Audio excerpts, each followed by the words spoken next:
Hey guys, what's up? So it's only been 2 days since I last updated. It was 2 days too long for me because I'm super impatient and I just couldn't wait for the bishop and his wife to get back to me.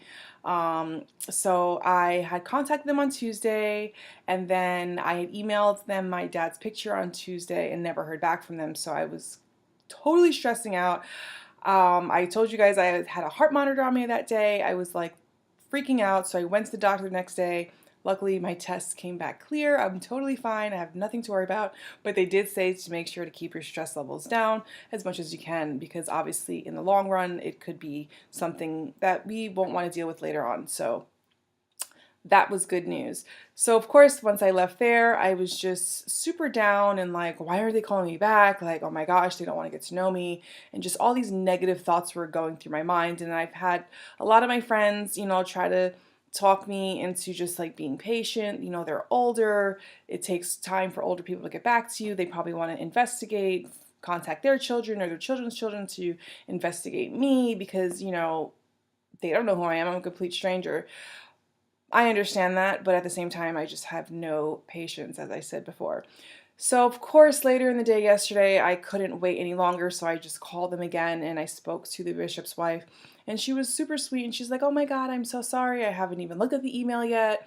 And so I was just like, "What?" Like, I'm sitting here waiting on pins and needles, and she hadn't even looked at it yet. But again, she reminded me that her husband's is a bishop, and they're super busy, and on top of that, they're not very savvy with their email, and so it kind of brought me to calm down a lot. So she said she would call me back in an hour after she looked at the pictures. So of course she called me back 3 hours later, which I was like, what is going on? But I was a lot more patient. And she said, unfortunately, she couldn't open up the pictures. I don't know what happened. She said she was going to wait for her son or her daughter to help her later on. And so I said, okay. So I just figured that was that. And I probably wouldn't hear from them for like another week or so. And I said, I'm not going to contact them. But then she called me last night. It was 12 o'clock her time, midnight, which I was like, I didn't think old people stayed up that late, but she said that, they had church yesterday, they got back, her son came over, or her grandson helped her open up her email. She was so excited. They both were super excited. They were like, oh my God, we're tickled. I'm like, that's so cute when like old people say tickled. I think that's the cutest thing. They were just so happy to see a picture of my dad. They totally confirmed that was him. They just couldn't believe like I had these pictures. And they actually said the last time that they saw him was about 1978, which is when one of the pictures I had of him was taken, and that was in the summer of 1978. And then the other picture was after I was born in 1979. And so unfortunately they had lost touch with him and his brother. They said that his older brother and him had both moved to New York, and they lost contact with both of them. So now we're in the process of trying to hopefully find my father's brother, which would be my uncle. He would be about 75 right now. I don't know if he's still alive, but it'd be awesome if he is. One really cool thing that they told me last night was that my father used to play the guitar, and he used to make money doing that, and he was really good at it. And so I just started crying because my oldest son is totally musically inclined. He's really great at what he does. He's not the best at reading music, but he has that gift of he hears something and he can play it.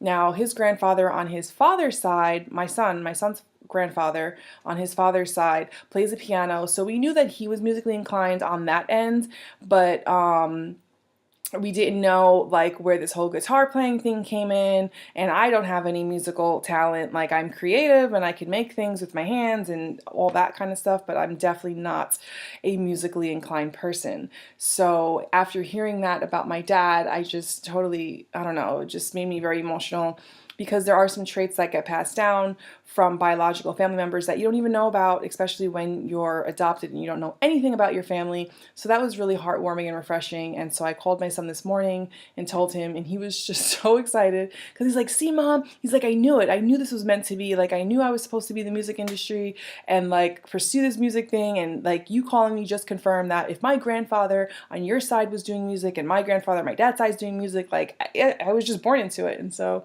it was just really cute seeing how excited that he was, and that he had some sort of relation with my dad, and he has never even met him, so that was really cool. So I just wanted to share that with you guys. I'm in the process of looking for his brother Thomas, praying he's alive. I don't know if he is, but if he is, I hope I find him. I hope he had some kids so I have some more first cousins. And that's where I'm at right now, so I'll keep you guys posted. Again, waiting on my other potential half-uncle's test to come through. Hopefully that'll come through next month around Father's Day, which would be even better. And that's what's going on. Make sure you're following my channel because I will be giving away an Ancestry DNA test when I reach 1,000 subscribers. So if you want to be a part of that, make sure you're following my channel, subscribe to it, and I will have all the information posted when I reach 1,000 subscribers.